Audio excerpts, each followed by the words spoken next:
a nightmare to attempt on the stock tires.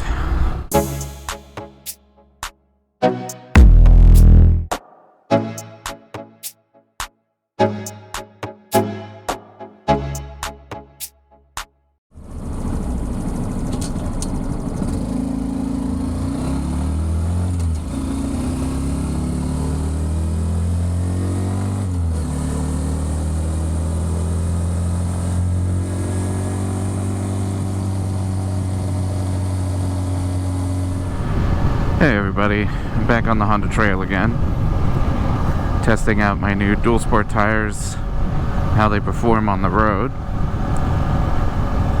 I ended up going with the Shinko 244s in 3 inches wide. They're the thickest tires you can put on a Honda Trail, and maybe I have a little bit of envy for the big back end that the TW200 has. And of course the dream is the Volcon Grunt, but we can't all have that. It's not even legal to bring out on the road. But I'm planning a moto camping trip in Stanislaus National Forest in a couple months, and so I need to fit some dual sport tires on this thing. I've already tested the off-road performance and it is significantly improved over the stock tires. Those are IRC something or other. Those tires are much better suited to roads than to doing anything off-road. You might recall from my review of the Honda Trail, I tried to do some rock climbing and it didn't work out very well on those tires. The back tire just kept slipping in the sand. I went back and did the same climb on these tires and it just went up at no problem. So it's actually made this almost a different bike. It's definitely opened up the possibilities of what I can do with it. But now I want to make sure that it's still roadworthy. And it seems to be. There's definitely more wobble from all the knobbies. It's a little bit wobbly. I've done my best to balance the tires, but I don't have that many tools to do that. It's definitely not as smooth a ride on the Shinkos as it was on the IRCs, but that's to be expected, right? I'll probably play some footage of me going, whoa. I'll probably play some footage of me trail riding over this video. Well, I give you some advice if you're thinking about making the same change to your bike. So first of all, take the chain off before you do anything with the back tire. You can get the back tire off without removing the chain, but getting it back on is not worth it. Just separate the chain. It's not very difficult. There's just a little clip and you can sort of pop it off with a screwdriver. That just makes everything much easier, especially since the back brake is kind of floating on this bike. It's not secured to the frame. It's actually secured to the axle only.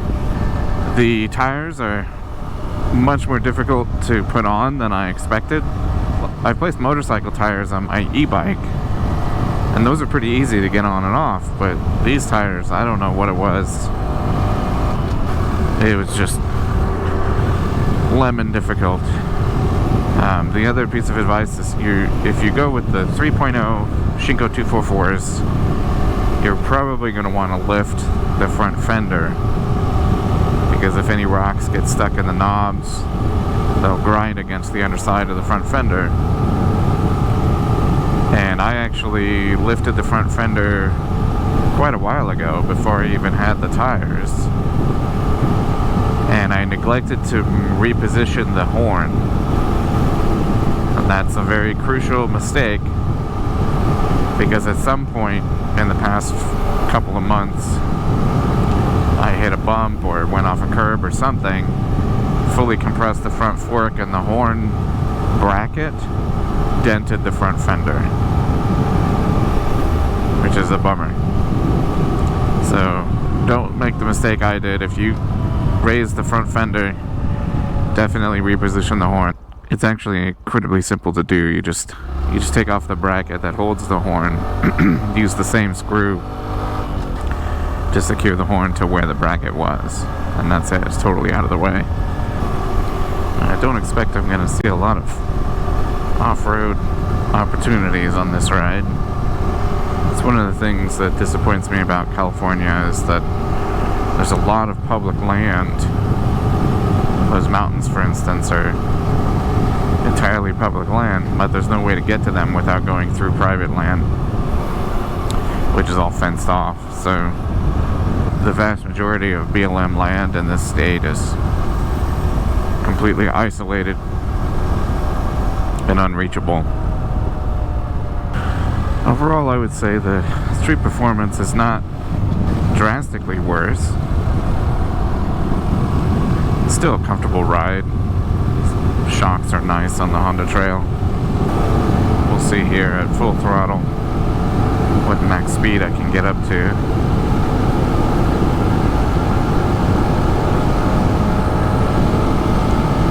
49, 50. Whoa, I don't like this. Yeah, so I think the verdict is somewhat degraded street performance. You'll lose a couple of miles per hour at top speed. The bike's gonna feel a little bit more sluggish than you're used to,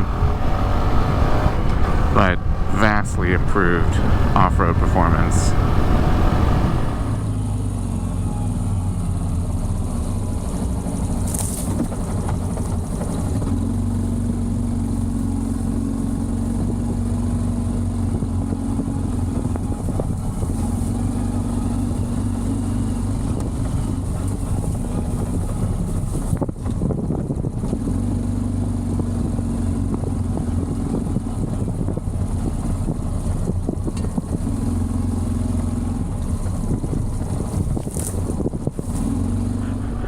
That would have been a nightmare to attempt on the stock tires.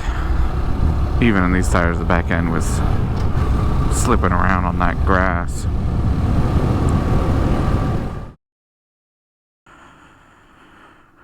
Man, I need to clean up my garage.